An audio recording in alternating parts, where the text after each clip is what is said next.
हमारे टीम लखनऊ और दिल्ली से कासगंज में वहाँ पे हम इकट्ठे हुए और पूरे दिन हम वहाँ के बहुत सारे लोगों से मुलाकात किए। वहाँ के जो लोकल लोग थे उनसे मुलाकात किए, वहाँ के जो लोकल एडवोकेट्स थे उनके मुलाकात किए, क्योंकि हमला एक तरीके से देखा जाए तो ट्रेडिंग कम्युनिटी के ऊपर, जो वहाँ के दुकानदार है वो पूरे ट्रेडिंग कम्युनिटी के ऊपर बहुत ज़्यादा हमला है।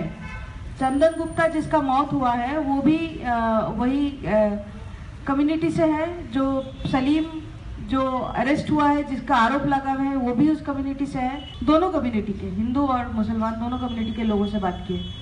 इसके बाद हम वहाँ के SHO से मिले। हालांकि उसको उनसे मिलना बहुत आसान नहीं था, वो वहीं पे थे और खास करके हमारे साथ दारापुरी साहब थे जो खुद पुलिस, यूपी पुलिस का एक IG रह चुके हैं। SHO साहब मिलने से शुरू में इनकार ही कर रहे थे, लेकिन प्रेशर काफ़ी देने के बाद वो आके हमसे मिले। पुलिस का जो इसमें पूरे चीज़ में भूमिका है वो बहुत ही प्रॉब्लमेटिक है, उस पर भी हम विस्तार में आपको बताएंगे। पिता ने भी एक FIR कंप्लेंट दर्ज की है जो FIR में तब्दील हुई, लेकिन उसी टाइम गोली लगी नौशाद बुल के लड़के को जो हॉस्पिटलाइज्ड है। FIR में उसका कोई उल्लेख नहीं है, ठीक है।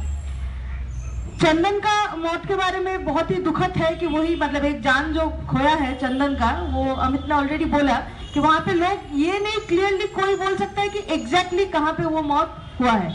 जो लोग चश्मदीद गवाह थे या जो लोग उस जगह पे मौजूद थे, वो आसपास के लोग अलग अलग चीजें बोले हैं। पुलिस को तो उसको पिन पॉइंट करना चाहिए था ना। अब तक पुलिस का भी कोई क्लियर आइडिया नहीं है कि कहाँ पे हुआ है। हालांकि FIR में वो दिखा रहे हैं कि सलीम के घर के सामने गोली चली थी, और ये बात दारापुरी सर ने भी वहां पे भी पॉइंट आउट किया कि जिस तरीके से चंदन के बुलेट का जो एक फोटो वो हमारे पास भी है, हाँ पीछे भी, यहाँ पे भी अगर आप देख सकते हैं, इसके जिस तरीके से बुलेट के चारों तरफ जिस तरीके से काले पड़े हैं, इससे क्लियर होता है कि बहुत क्लोज रेंज से गोली चलाई गई है।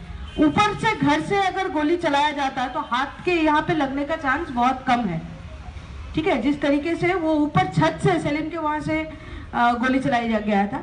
और दूसरी बात है कि सलीम के घर से 2 पिस्तौल और एक डबल बैरल गन बरामद हुई है जो लाइसेंस्ड है, जो पुश्तैनी रूप से उसके घर पे था, और वो मतलब उसके फादर का था, he has owned that gun.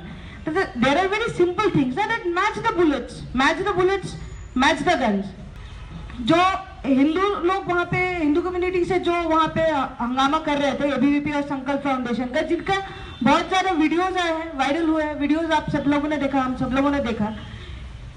उन वीडियोस में जो लोग हैं वो अरेस्ट हुए हैं नहीं या नहीं, ये भी अभी तक क्लियर नहीं है। अगर अरेस्ट हुआ है तो वो क्यों गन के साथ अरेस्ट नहीं हुआ, या वो क्यों गन के साथ आर्म्स एक्ट के तहत अरेस्ट नहीं हुआ है, वो उसके पुलिस के पास कोई जवाब नहीं है। कोई भी उस तरीके से किसी भी मुसलमान इंसान का, मतलब देखिए हम ये नहीं बोल रहे, कुछ भी हो सकता है, क्या हुआ था हमें पता नहीं है, लेकिन वीडियो अभी तक किसी का नहीं आया है कि आप एकदम कि सलीम हाथ में गन लेके घूम रहा है, ऐसा कोई वीडियो अभी तक कोई नहीं देखा है। इसका मतलब ये नहीं कि ये हुआ नहीं है, लेकिन कुछ लोगों का वीडियो आया जिनके पास गन था। लेकिन FIR में जो रिपोर्टिंग है, FIR में पुलिस ने जिस तरीके से वो रिपोर्टिंग किया है, वो बहुत सीधा नाम लेके आर्म्स एक्ट के तहत उन लोगों को गिरफ्तार भी किया गया है, दिखाया गया है कि उनके पास बंदूक था, लाइव कार्ट्रिज था, और दूसरी तरफ से वही कोई नाम नहीं है, क्राइम का कोई क्लियर डिस्क्रिप्शन नहीं है, सब कुछ बहुत वेग है, लग सकता है पुलिस पे, और हम वही बात सामने ला रहे हैं। दूसरी बात है 27 तारीख को जो आगजनी हुई, हिंदू, जैसे अमित सिंह गुप्ता ने बोला, we spoke to a lot of Hindu traders and they themselves said that see all the shops that were burned were Muslim shops, not a single Hindu shop has been burned. ये जो शेरवानी शू के बगल वाले दुकान है वो खुद बोले, अब वो बोले कि हम लोग ये इन लोगों के जो आग लग रहे थे जब इन मुसलमानों की दुकान में, हम खुद जाके वो आग बुझाए, वहाँ के जो हिंदू ट्रेडर्स है वही जाके वो आग बुझाए, वही जाके फायर ब्रिगेड को बुलाए, वही जाके थोड़ा बहुत लूटपाट जो हुआ उसको बंद करने का कोशिश किया। पुलिस वहाँ पे नहीं था उस दिन। ये भी बहुत ही इंपॉर्टेंट बात है कि पिछले दिन चंदन का मौत हुआ, बहुत ही सेंसिटिव सिचुएशन हो गया, टेंशन हो गया, कम्युनल टेंशन बढ़ रहा था। उस टाइम जिस लेवल पे फोर्स होना चाहिए था उस लेवल पे फोर्स नहीं था। जितना भी ये आग रोकने का काम सब कुछ वहां के हिंदू ट्रेडर्स को करना पड़ रहा था। जब मुसलमान के शॉप में आग लग रहे थे, ये काम तो पुलिस का है ना, ये काम तो पुलिस को आके ये काम, ये रोकने का काम या आग बुझाने का काम पुलिस को करना चाहिए था। जो इंस्पेक्टर थे, जो पहला सर थे, who was taking a very strong stance और अच्छे से काम कर रहा था। लोगों से भी जो बात हुआ, सब लोग बोले कि हमारा बहुत भरोसा आ रहा था, क्योंकि शुरुआत में ही वो पीस मीटिंग भी बुला लिए थे और लोगों को धमकाना भी शुरू किया, वार्निंग देना शुरू किया कि बहुत सख्त कार्रवाई होगी। 29 को उनका ट्रांसफर हो जाता है, ठीक है। तो इसलिए इससे भी बहुत क्लियर होता है कि पुलिस को किस मतलब एक खास तरीके से काम करने के लिए मजबूर किया जा रहा था।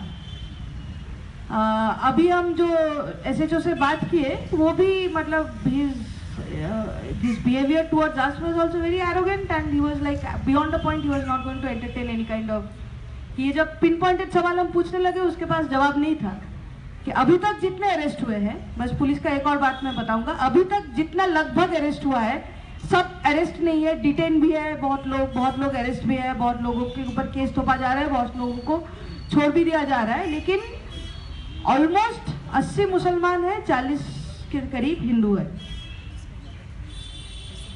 हाँ, बट द थिंग इज कि आप देखिए 27 दुकानें जली, 27 के 27 मुसलमानों की है, 2 मस्जिदों पे अटैक हुआ, एक चंदन गुप्ता का मौत हुआ है, अकरम और नौशाद को गोली लगी, अकरम पे अटैक हुआ है। तो ये अगर पूरा क्राइम है जो अभी तक हुआ, लेकिन आरोपी मुसलमान ऑलमोस्ट डबल है।